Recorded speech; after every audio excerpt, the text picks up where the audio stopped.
सत्ताधारी आमदारांना defender car भेट प्रकरणाने राज्यात खळबळ। हर्षवर्धन सपकाळांचा मोठा गौप्यस्फोट। बुलढाण्यातून सुरू झालेल्या आलिशान डिफेंडर कार वादानं आता राज्याच्या राजकारणातही धुरळा उडवला आहे। काँग्रेसचे प्रदेशाध्यक्ष हर्षवर्धन सपकाळ यांनी दिवाळीच्या पार्श्वभूमीवर बुलढाणा येथे मोठा गौप्यस्फोट करताना दावा केला की राज्यातील सत्ताधारी पक्षाच्या तब्बल 21 आमदारांना एका मोठ्या ठेकेदारानं कोट्यावधी रुपयांच्या डिफेंडर गाड्या सप्रेम भेट दिल्या आहेत।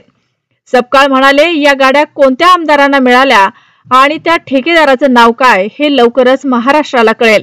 यामागचे सगळे धागेदोरे उलगडायला आता वेळ फार लागणार नाही।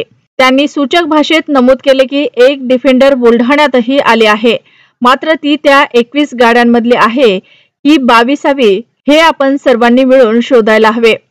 त्यांच्या या वक्तव्यानं उपस्थितांमध्ये हास्याची लाट उठली असली तरी त्यांचा रोग कुणाकडे होता हे स्थानिकांना चटकन उमगले। बुलढाण्यातील गायकवाडांच्या डिफेंडरवरून सुरुवात। बुलढाण्याचे शिवसेना शिंदे गटाचे आमदार संजय गायकवाड यांच्या ताफ्यात नुकतीच आलिशान डिफेंडर दाखल झाले आहे। या कारवर त्यांच्या विधानसभा सदस्याचे स्टिकर आणि आवडता नंबर 3132 असल्याने ती चर्चेचा विषय ठरले। भाजपाचे जिल्हाध्यक्ष व माजी आमदार विजय शिंदे यांनी या कारवर आक्षेप घेत ही गाडी एका ठेकेदारानं भेट दिली असा आरोप केला होता। यावर गायकवाड यांनी बचाव करत सांगितले की ही कार एका नातेवाईक ठेकेदाराने प्रेमापोटी वापरायसाठी दिली असून त्याने ती बँकेतून कर्ज काढून घेतले आहे। मात्र विरोधकांनी हा मुद्दा चोखाळून आगामी नगर परिषद व जिल्हा परिषद निवडणुकांच्या तोंडावर गायकवाडांना राजकीय अडचणीत आणण्याचा प्रयत्न केला। सपकाळांच्या वक्तव्याने नवा राजकीय स्फोट। हर्षवर्धन सपकाळ यांच्या विधानाने राज्यातील राजकीय वातावरण तापले आहे।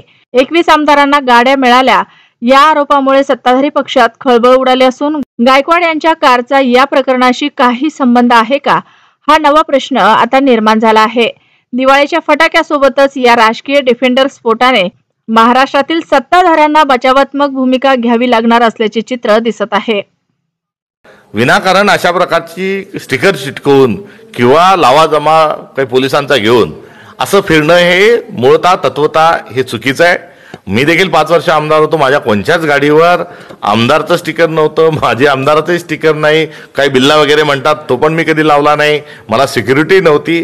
तर या विचाराने जगणारा मी एक कार्यकर्ता आहे। त्यामुळे अशा जो एकंदरीत खेळ त्याला तमाशाही म्हटलं तर चुकीचं ठरणार नाही। तो बघत असताना आपण लोकशाहीमध्ये आहोत का आपल्याला हुकुमशाही आपल्या देशात आणायची आहे हा एक प्रश्न या निमित्ताने निर्माण होतो। राहिला विषय डिफेंडरचा, तर मागच्या काळामध्ये 50 खोके एकदम ओके असा जो एक नारा महाराष्ट्रामध्ये बुलंद झाला होता, तसा आता महाराष्ट्रात दुसरा एक नारा हा येऊ पाहत आहे। कारण दिवाळीचे फटाके हे फुटत असताना महाराष्ट्रातल्या सत्ताधारी आमदारांना 21 डिफेंडर ह्या एका ठेकेदारांनी गिफ्ट केलेल्या आहेत। आता त्या 21 आमदार कोण आणि गिफ्ट देणारा जो ठेकेदार आहे तो कोण हा एक प्रश्न महाराष्ट्राला पडलेला आहे आणि याचं उत्तर हे लवकरच महाराष्ट्राला मिळाल्याशिवाय राहणार नाही। त्याच्यामध्ये आमदार संजय गायकवाड आहे का? 21 गाड्या आहेत, एक गाडी बुलढाण्याची आहे, ती आता त्या 21 मधली आहे का 22वी आहे हे आपण सर्वांनी मिळून शोधा।